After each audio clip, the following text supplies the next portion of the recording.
I got in a fight with Eric. I distinctly remember getting my legs locked around his waist, and he couldn't move. He punched the hell out of my chest, but it didn't hurt. And the teacher always called the roll after lunch, and she called Eric's name. And does anybody know where Eric is? I said, yes, I know. She says, well, where is he? I says, last I saw, he was laying on the ground at the boys' playing field. She says, well, what happened to him? I says, well, he was fighting with me. So she says, come on. Hey, hey, it's a story with Grandpa. It's a story with Grandpa. It's a story with Grandpa. Grandpa. Here's a little story from Grandpa too. He's got a lot to say, but his words are few. He fell in love from the very start with a Portuguese girl who stole his heart. And even though they had to sneak around, they got together and their love was found. They tied the knot, and shortly after that, there were 6 baby boys that they begat. It's a story with Grandpa. It's a story with Grandpa, and to tell it for you.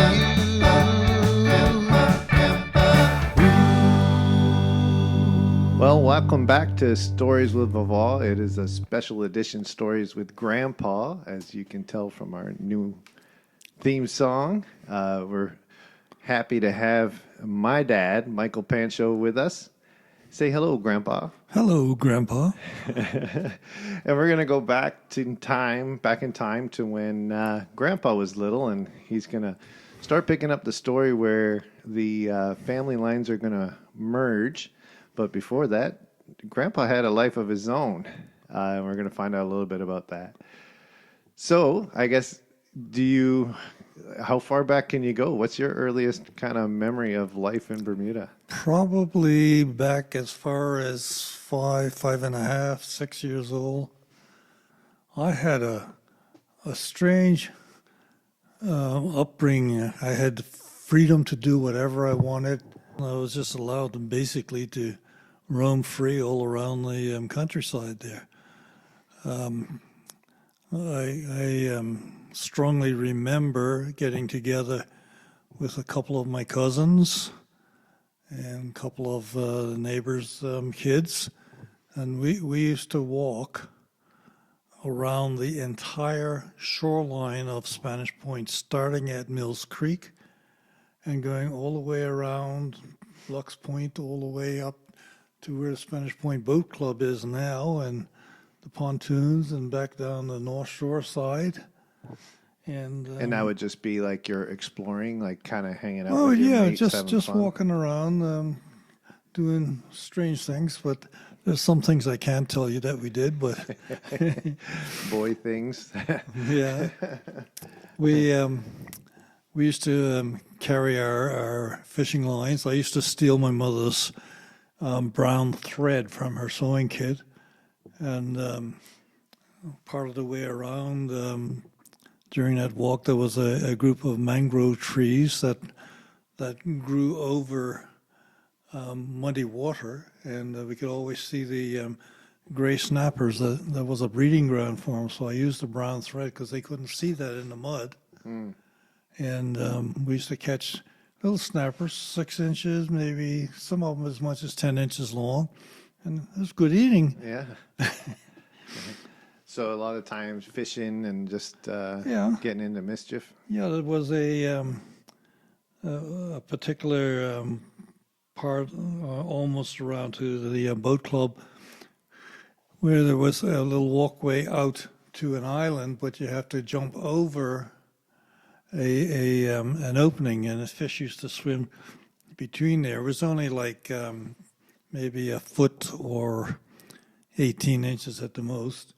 And of course, being on the ocean, the tides used to rise, so it could be as much as 6 inches that we would walk through to get across that, or 3 feet if the tide was up. Mm. So how old are you when you have this much leash? Like how old are you able to when you were out running around? Really that young? 6 going on 7. Yeah, I spent a lot of time at that age fishing with my dad. We used to fish off the rocks, and one of our favorite places was where the tide came into Mills Creek. Was just an opening there about maybe 30, 40 feet across. But as the tide was either coming in or out, the level in there was mostly mud at that time because it hadn't been dredged yet. And fish used to come in there, and I remember watching the mullets come in, and they used to jump. It goes maybe 20 feet up in the air as they're coming in through that current. So you said you called it a mullet? Mullet, yeah, that's a fish. Yeah. Is that like what we would call the flying fish, or is that? No, not a flying fish. It was just looked almost like a trout, but when it jumped, But it could jump that far. oh yeah, Wow. a strong fish. But that's the only place I remember seeing them jump. But we used to fish right there because it was good fishing for snappers. Sometimes you get other things as well. And I made a little net, a wire net that I used to lower down in a hole in the rocks there, and the fish used to congregate there. So I lowered it down, and then as they swam over it, I'd raise it up and used to catch my bait that way. So that was interesting.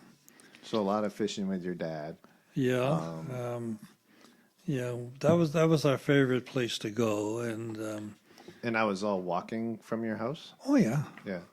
Well, I used to do a lot of walking then, but that would be from our house, maybe 3/4 of a mile or a mile. But all the way around from my house, all the way around the shoreline, back to the North Shore where the Admiralty House beach is. We, I would say that would be about maybe 6 miles. So that's taking up a good chunk of your day when you're Oh yeah, a kid out messing around. yeah. I remember fishing on my own a lot, but this was after my dad died. In that particular Mills Creek, I had the opportunity to make a little punt. For our Canadian friends, you have to describe what a punt Punt is, well, this is a little boat, square end. This one was 6 foot by 3 feet, and it with the sideboards about 8 inches. And it had a center seat, and the seat in the back and the front was just what held it together.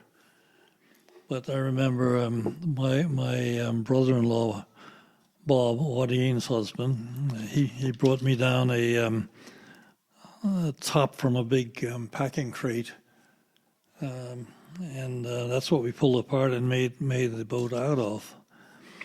We I launched it down in Mills Creek, and the water's there and at low tide, probably between 2 and 4 feet deep. The government later on dredged that out and put all the mud out to make Panthers Field. But I had 2 of my cousins in the boat with me, one sitting on the front of it, one on the back, and I was in the center. And we're paddling along in that thing, and all of a sudden I noticed a whipmurray, which is like a giant butterfly fish, but it overlapped both sides of the punt. And I said to my cousins, watch this. And I took the oar and I came down hard on the back of the whipmurray, and he just took off like across the top of water. it, yeah. Lucky he didn't come up because he'd have capsized us and we'd probably all drowned. But we did some stupid things in that little boat. Yeah. But that was That was pretty big. So like you could see both. You could see the wingspan on each side. oh of the yeah, boat. the And your boat was 3 feet wide, Yeah. so and it was on either side.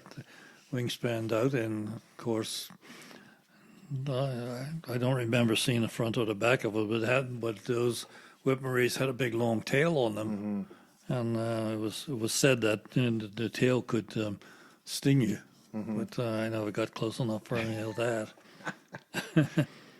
We did a lot in that little punt. Went out. I remember getting my mother mad at me one day because again the three of us, Eric and Richard and me, out to close to Two Rock Passage, and the waves were pretty high that day, and she could see me out there from our house. At the back of the house was a big water catch. And she used to go up there on the top of the hill, and she could see all the way out there. And she thought we were in danger of, being overcome by the waves. So we finally got back in. I got to the house, and here's my mother. She had just come back, and she broke off a switch off a orange blossom tree, and she decided she was going to whip me to teach me not to go out there. So she started to chase me, but she couldn't catch me because I was too fast. I was a fast little bugger. Well, she had to have caught you eventually. No, she didn't catch me. So she just all gave around up. all around the chicken coop. We had a big chicken coop down in the bottom of our yard. But she got tired of chasing me, and eventually it came out. Oh my goodness. Maybe give us your siblings then. So you're the youngest of four. I'm the youngest. Yeah, my oldest was Louis. He was 19 years older than me. Oh wow. And Raymond. And then my closest sibling was Audine, my sister. She was 12 years older than I. Oh, okay. So when she's married. Yeah, and she got she's doing married. this I for was you. 7, 8. Oh wow. Okay. So then Bob. Yeah. Then of course. Yeah. Bob was attached to the U.S. Navy. He used to work at the U.S. Naval Operating Base, and but after he got married, he used to live with my sister at my mother's house, St. John's Terrace. This was a big old house on the side of a hill. It had 8 rooms, all the same size, 12 by 12, and 12-foot ceilings. Oh wow. So it was a big house with a huge stairway banister on the side going up to the second floor. Outdoor plumbing. We had a double-seater toilet, wood. So you can do the crossword together. Well, I heard Mom talk about her experience with the pigs. My experience was with cockroaches. Oh man. Yeah, before you sat down, you looked to see what tentacles were coming up there, because cockroaches were usually in Bermuda about 2.5 inches long. I know they're monsters. Big ones. I'd never go. Yeah. In the bottom of the house was a big dining room, 12 by 12, and a door through to the kitchen, which had counters in there and cupboards, but rats used to get in there. Had a pump in there, one of these little hand pumps where you go up and down with the arm to pump some water, but that was the only plumbing in the whole house. It had gravity feed drainage out to a big, what we called the pit. Everything went in there, all the scraps. Basically all the gray water and Yeah, well, everything that came out of the house, but food scraps and everything went into that pit. You screw some lovely bananas in there, fig bananas. Bob and Audie had the front room at that time on one side, and the room behind it. And I slept in the front with my brother Raymond. And who the hell was behind me? I don't remember. I think, that was Mom and Dad's room. And I said the downstairs had a living room. Behind that was a spare, what we call a spare room. It had in there a one of these big clawfoot bathtubs, and you had to carry the water in to put water in, but you could pull the plug and drain it out to the pit. So it's typical for that age, that time, Yeah, that no real indoor plumbing and right. and obviously you're not using a lot of your water. You're conserving your water where you can from your tank. Yeah, we didn't get an indoor toilet until probably I was around 12. My brother Raymond built it at the top of the stairs. Because at the top of the stairs there was a door that went out the back of the house. There was alleyways all the way around the house, built up from steps on either side. That was my job, was to sweep those steps. I didn't like that at all. But used to keep it clean. But there was door going out the back, and that would go up the steps to that big water catch that I talked about. I remember one time I was sleeping in the front room. I used to dream a bit, but I woke up one night and my brother Raymond must have been having a nightmare because he was straddling my bed, one foot on either side of my head, with hands up and holding the ceiling. He says, "I've got it, I've got it."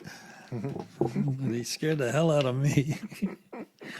I want to come back to what, like before that. I've got a couple of stories about fishing. There's one was a place called Dill's Rocks. I was on the North Shore, just next to Deep Bay, and The North Shore's rough, though, ain't it? not all the time, no. Okay. But it's where the boats used to come in. The channel used to run about a mile offshore. They used to come in from St. George's area and going into Hamilton or Dockyard. But I was fishing off of Dill's Rocks. At that point, I used 120-pound monofilament hand line. We didn't use rods and reels at all. But I got this bite on my line, and I struggled to pull it in. I pulled in what I thought was a huge branch. But as I got closer to the rocks, I noticed it wasn't a branch, it was a huge, huge lobster. I said, well, I'm going to lift that sucker out of here. I got a 120-pound test line. I got him about 2 feet out of the water, and the line broke. Whoa. He was that heavy, or bit through the line. I don't know. But the branch swam away, so I know it wasn't a branch. So this is in the boat? No, You're on shore. Right You're off on the shore. rocks, yeah. Yeah, we used to fish a lot off the rocks. It was that one and another place just around the corner from it called Jones's Hole, which was famous for snappers. We used to catch them off of there. And but the biggie was I had built a rowboat. Well, no, I'm getting up a little bit now in my age, maybe 10, 11. 11 hour rowboat. And this rowboat was 14 feet long and had sides just over a foot, and I guess 3 or 4 feet wide, but it was shaped like a boat. And again, two cousins, Eric and Richard, we had decided we were going to go fishing. So we used to have to get to the spot we liked, was called Pearl Island. We used to row from Spanish Point all the way across there, was just over a mile across. And we used to anchor maybe 10, 15 feet offshore. And then we proceed to catch scarfish to use for bait, but we used them as live bait. These scarfish, small one would be like 6 inches, but ones we like to use were the bigger ones, about a foot long. As soon as we got one in the boat, we'd break the beak off, put a large hook up the rear end so that he could swim, and heave him back out 30, 40 feet off the boat. And that was great for catching snappers. They just love those things. Because that's what we did when we used to go to Tony Medeiros' island, right? Yeah, we yeah. would catch the garfish first. And We used to catch smaller ones over there, though. Oh, okay.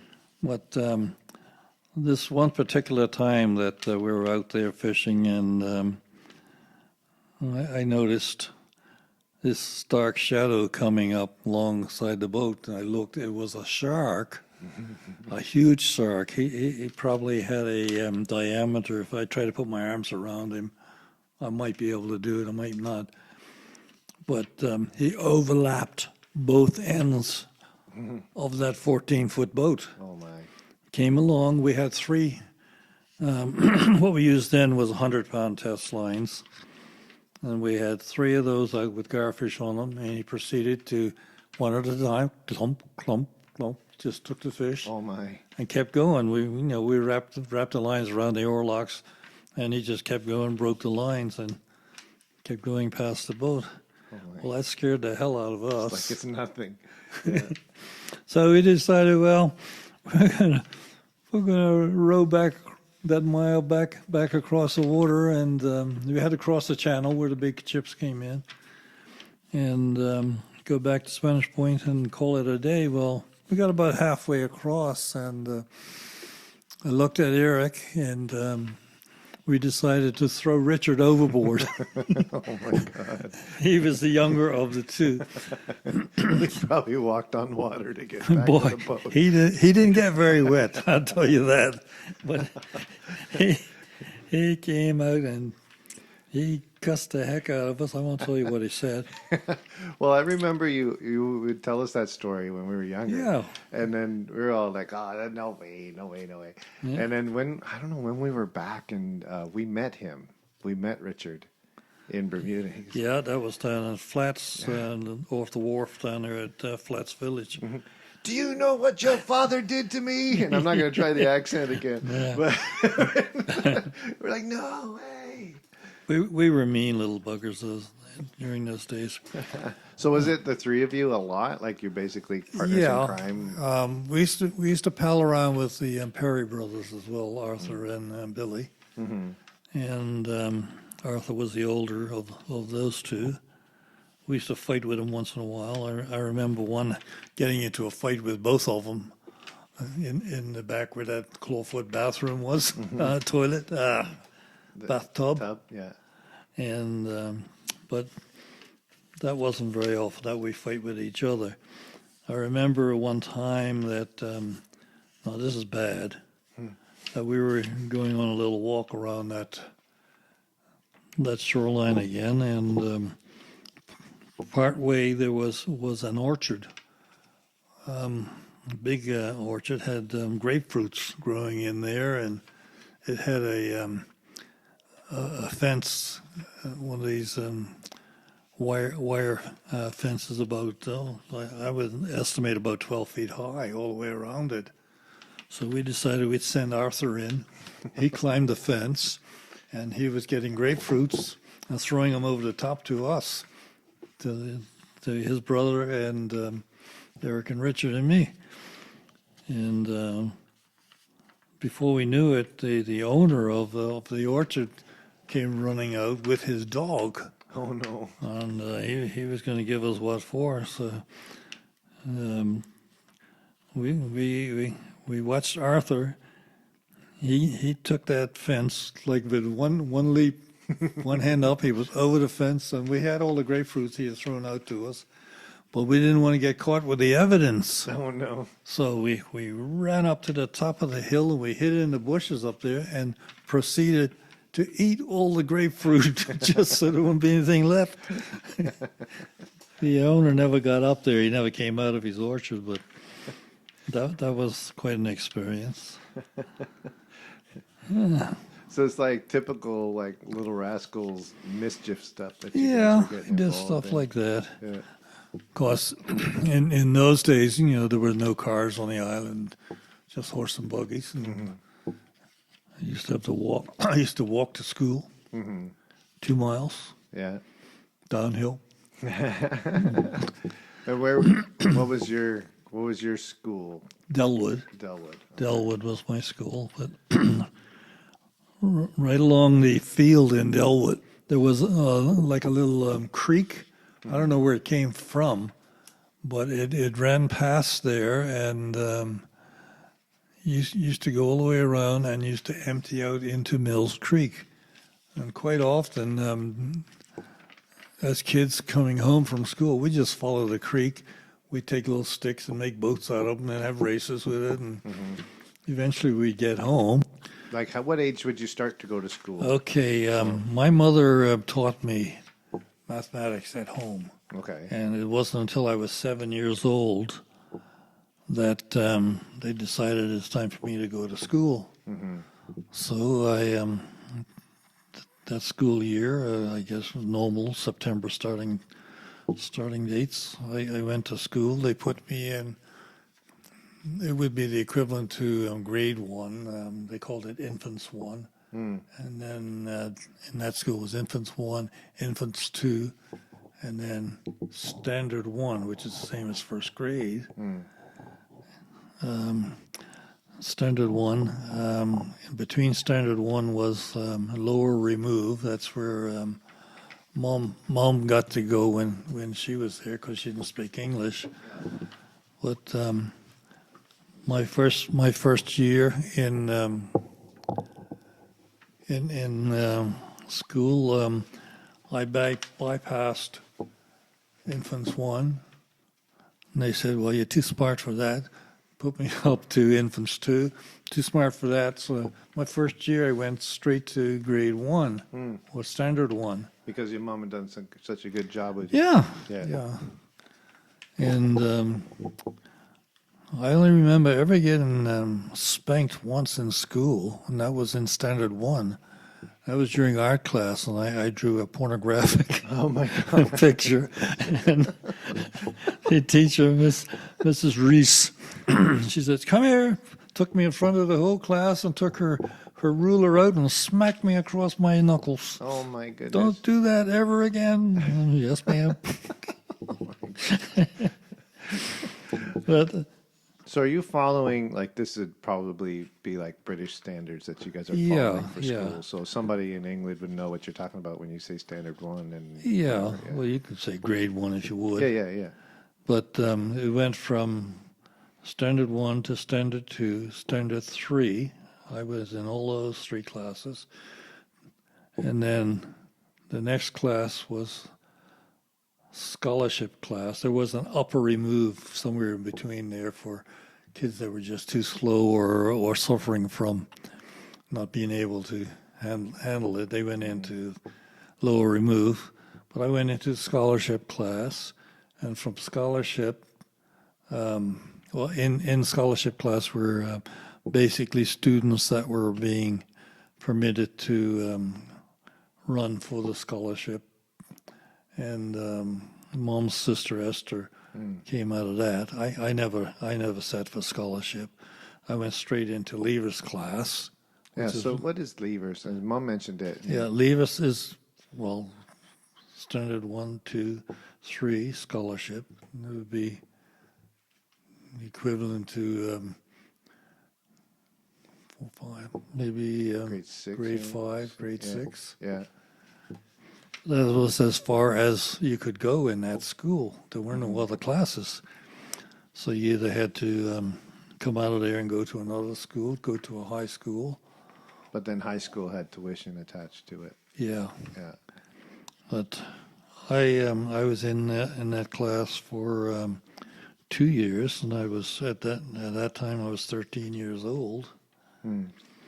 And I wanted to go and work at the bank. So I went and had an interview with one of the bank officials. Morris Cooper was his name. I don't know if I'm allowed to mention names in this. Sure, why not? He interviewed me, and he said he'd like to have me to come and work at his bank, but I was too young. He says, if you go back to school for 1 more year, come back here when you're 14, and I'll guarantee you a job. So I said, okay, I can do that. I went back been back to the school, and wasn't much I could get out of that class. So the teacher there, Mrs. Dickinson, she coached me with extra math classes, and that's about as far as I went. But I spent a lot of my time then looking after things like pumping up the footballs, marking out the fields for what was called football or soccer as we know it, or racing. I had enough math experience that I could do the oval racetrack all the way around and get all the measurements correct. And marked out the girls field for netball or whatever they played down there. But, Is that where you did all your track and field, or was this after school even, like when you were done? No, I did track and field the whole time, maybe from standard 3 on. And So like the pictures we see of you throwing a javelin in the discus. yeah, I that threw the seems like a lot javelin. older than I set 14. the school record when I was 12 years old. It still stands today. 150 feet, 1.5 inches. That's pretty good. Not bad for 12-year-old. 12-year-old. Yeah. But I think my high school best was something like 130. yeah, That was javelin, right? yeah, Yeah. Oh man. yeah. So So and that's where you. So would you have played all your sports with the school then, or was it? It wasn't like today where you had like club sports and stuff, was it? Or well, no, at the school, we used to have 4 what we called houses in the school: St. Andrew, St. George, St. Patrick, and St. David's. so like Hogwarts, like Hogwarts, like Harry Potter. They Yeah, had the 4 houses. And we used to have competitions against each other to see which house was the best. Uh-huh. And I remember playing soccer for St. Andrews. I played soccer for the school team, and we used to compete against the other schools. Our biggest competitor was Salter's Greasy Sausages. That's what we used to call them. But they were the boys' high school. Yeah. And I used to play against them. The school that Mom went to didn't have a soccer team at that time. They later had one later years. Bermuda High School for Goats, No. She was at Mount St. Agnes. which is Monkey, snakes, and alligators. We had all kinds of names for them. But talking about school sports, the soccer team we used to play against other schools. Whitney Institute was down near Flats Village, but that was close to a 5-mile ride on our bikes to get down there. I remember one day going with my team. We were cycling down Front Street on our way to Whitney, and all of a sudden somebody in a car opened the car door, and I ran smack into that car door, came off my bike, grazed up my knees and my elbows, and I was hurting like heck, but I got back on my bike and rode all the way down to the school. had to get to the game. I got into the game. I used to play left fullback, and I used to take the goal kicks. That school had a little bit shorter field than the rest of them, but that was the only time in my life that I ever scored a goal playing soccer. I took a goal kick from my end of the field, almost 100 yards to the other end. Yeah. It bounced in front of the goalie, went over his head and into the net. So I was a hero of that game. Usually we'd be playing for the championship, usually against Saltus. And I remember the one game we were playing against Saltus. It was not a championship game, but it was an important game. I remember taking the ball and going all the way down the sideline, just over the halfway line. I made a pass over to our center forward. It was a Shoebox De Silva was his name. Shoebox. He got the ball, kicked it, it hit the crossbar of the goal, came back, hit him in the knee, and went in. And we won the game 2-1. Now, I remember you talking about all your friends and their nicknames and stuff. Oh, There were yeah. some good ones in there. Yeah, it was Porky and Shoebox and Ding Ding. Day Day. It was Day Ding Day. Ding and Day Day, right? Yeah, Ding Ding and Day Day were fairies. That was their last name. Ding Ding used to think he could beat up everybody, but he couldn't beat me. And what about, and then Putty Pusher? Putty, That was yeah. the other name I remember. Yeah, So yeah, he was a good guy. it was some good nicknames you guys had anyway. Yeah, Yeah. I remember every day. I know we're talking a lot about me, and I'm not getting to Sophie yet, but Oh, we got time. I remember we used to line up. Every class used to line up the boys on the one side of the school, the girls on the other side, and we'd file in together. And the prefects used to keep us straight. I made prefect, I think, after I was in scholarship class. Became head prefect in Leavers class. And I know I was in Leavers class when this happened. I got in a fight with Eric down on the boys soccer field, and this was during lunch hour. And Like a fist fight? oh, it's worse than that. It was almost like wrestling. I distinctly remember getting my legs locked around his waist, and he couldn't move. He punched the hell out of my chest, but it didn't hurt. And finally, we had to break that up, and I went back into class, and the teacher always called the roll. After lunch, everybody, she called my name here, and she called Eric's name, and does anybody know where Eric is? I said, yes, I know. She says, well, where is he? I says, last I saw, he was laying on the ground at the boys' playing field. She says, well, what happened to him? I says, well, he was fighting with me. So she says, come on. We went down to the field, and Eric was still lying there. Oh my gosh. Because he couldn't move. I guess I had him pretty tight around the waist. But he finally got up, and I got in trouble for that. But I didn't get beaten in school. So It's all good if you didn't get the strap, I guess. yeah, Mr. Wyatt had a strap. The headmaster used to come in. His strap was about a foot long, 2 inches wide, and maybe a quarter inch thick. And he used to come in smacking it on his hand as he was talking to the class, just to intimidate the students. Oh, wow.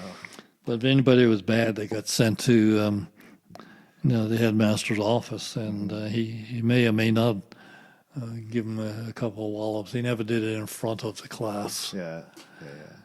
But I remember they did a revamp of the grass at the entrance to one side of the school, and the students were warned you are not to walk across the grass. Sure enough, the next day, probably about 50 of us walked across the grass, I being one of them. Of course. And I was a prefect at that time, too. But all those that walked on the grass had to line up in the hallway, and we had to go down and see the headmaster, and he might give us a whack, or he might not. He got to just before me, then he says, well, that's enough. You learned your lesson. Go back to your classes. So I didn't get whacked for that one. So if you can take me back a little bit and maybe talk about what was life like at home? Because you guys didn't have a lot either, right? Like, No. We basically had nothing. My brother, Louis, had the grocery store, and we used to get groceries from him, but he'd always make sure we had a roast for Sunday meals. So we had a good meal on Sundays, usually leg of lamb. Now, what did your dad do for a living? He was a bookkeeper. He went down there with the British Army, and decided he liked it so much, so he stayed on at the end of the war, and he was a bookkeeper. But the So he came from England with From the England. British Army yeah, that's stationed in Bermuda, yeah. and then was doing that. This work is in during World War II. Okay. And Because I was born during World War II. now, would Granny have been there in Bermuda already? Did they Oh meet yeah, in Bermuda? she was born and raised there in Spanish okay. Point. Oh, okay. But yeah, he got married and proceeded to have a few children, and Yeah, because that's quite a gap. So he came Yeah. with World War One then. no, two. Well, But- he was there before that, I guess. Oh, okay, okay. Yeah, so he was stationed there long before that. But Yeah. yeah, yeah. Because if there's 19 years between you and And Louis, Louis, yeah, right? Yeah, that's a long gap. yeah, from 38. Yeah, So it'd be 19. and so Granny is from the Tatum's side of things. Yeah, I'm probably jumping around your notes on you there. that's okay. But so she, at that time, then would just have stayed home and taken care of the Oh yeah, household she was a and- housekeeper. Yeah, Yeah. that was it. Yeah, She didn't work. but fierce. She She was a good could mother, be, though. You could be. She was intimidating too. Well, Because I remember even spending time as a grandchild with her. You didn't mess with her. no, but she was a good lady. And, she used to go with us everywhere we wanted to go. She used to walk around to Deep Bay, 125 steps down to the beach. No problem for her. She'd walk down there with us, and you have to go through 3-4 feet of water at high tide to get to the beach on slippery rocks.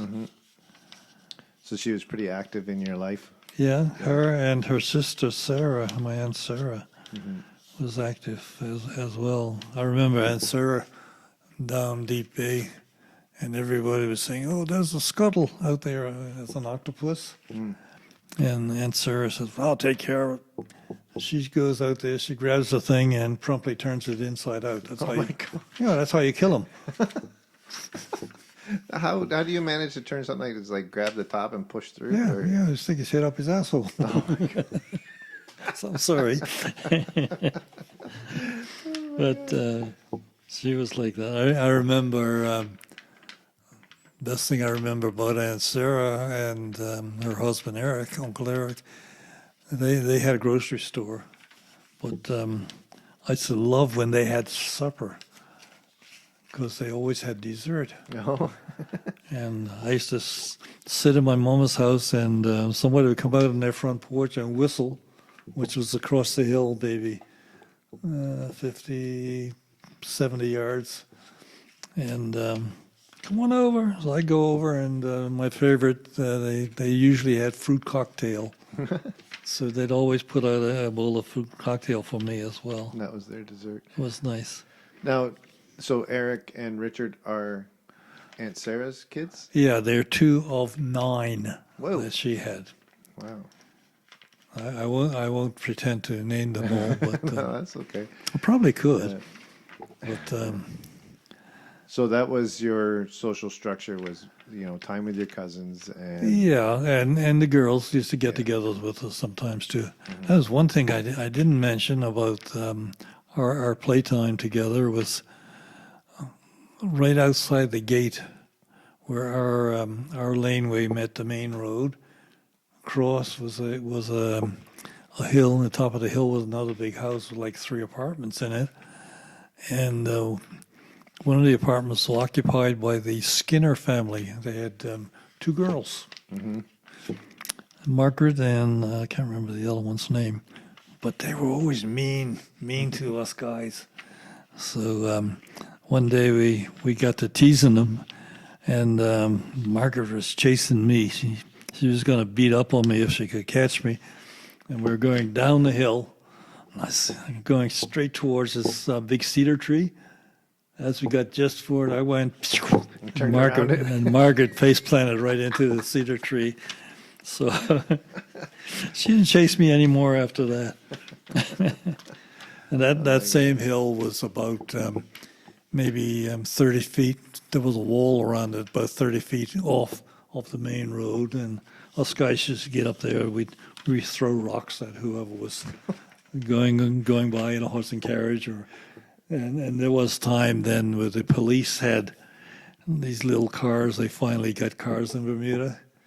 And I remember us tying a bunch of tin cans, and we'd run down there and tie it to the bumper of the police car and then back up the hill, and they couldn't catch us. Yeah, because we could go around that house and across the field, and we were halfway down North Shore before police even knew where we were. But they came to expect that of us. Not these damn kids again. Yeah. Oh man. So I wouldn't mind touching more on your relationship with your dad, because I know you lost him early, and Yeah. It's kind of interesting to hear like.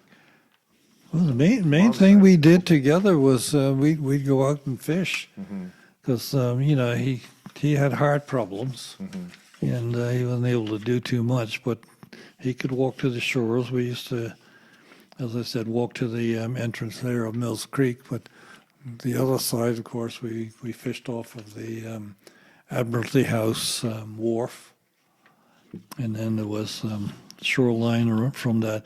Didn't seem to be any restrictions on where we could go on the shorelines at that time, but he taught me how to fish with a hand line, and more often than not, he'd catch a fish and I wouldn't, but Sounds familiar. Yeah.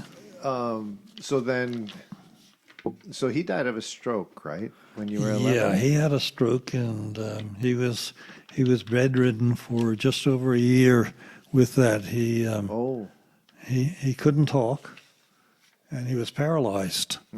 So my mom took care of him all that time. Right. But he used to communicate with us a little bit. He could think, but he couldn't express it other than he had different signs with his fingers. Like I was the little finger on one hand, 'Cause you were the if youngest. he wanted me around. Yeah.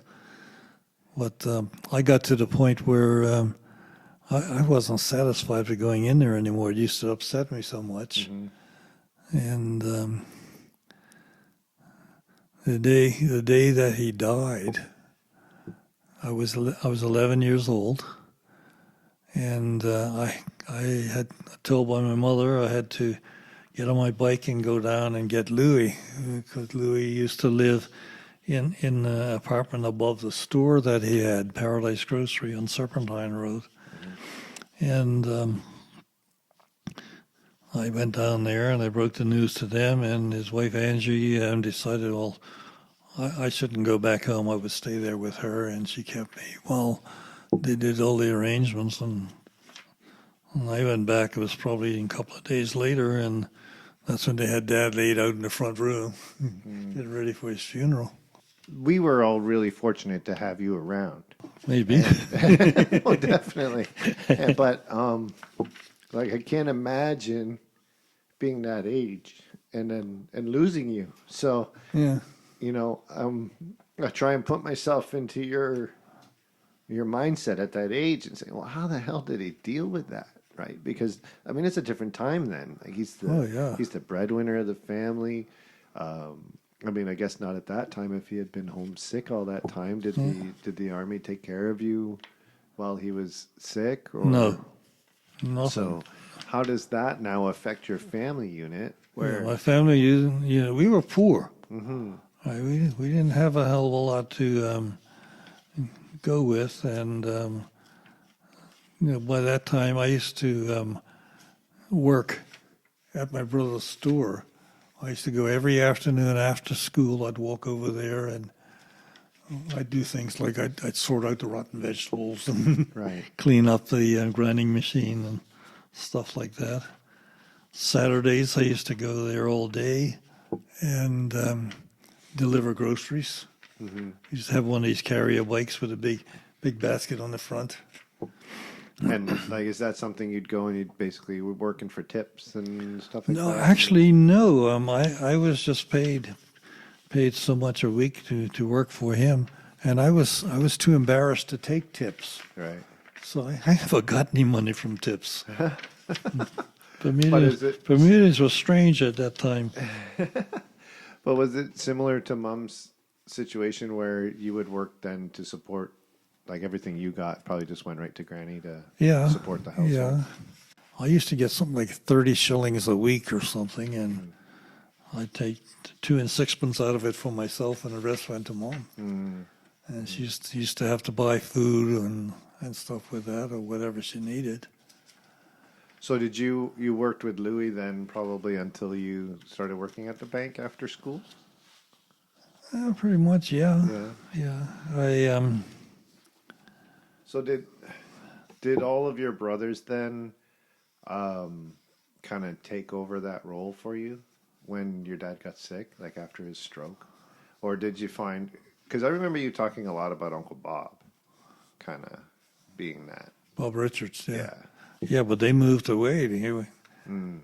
When they closed down the Navy base, he was sent back to the States, and So was that before your dad died? no, just after. Oh, okay. But the same year. But they went back, and they were situated in Cincinnati, Ohio.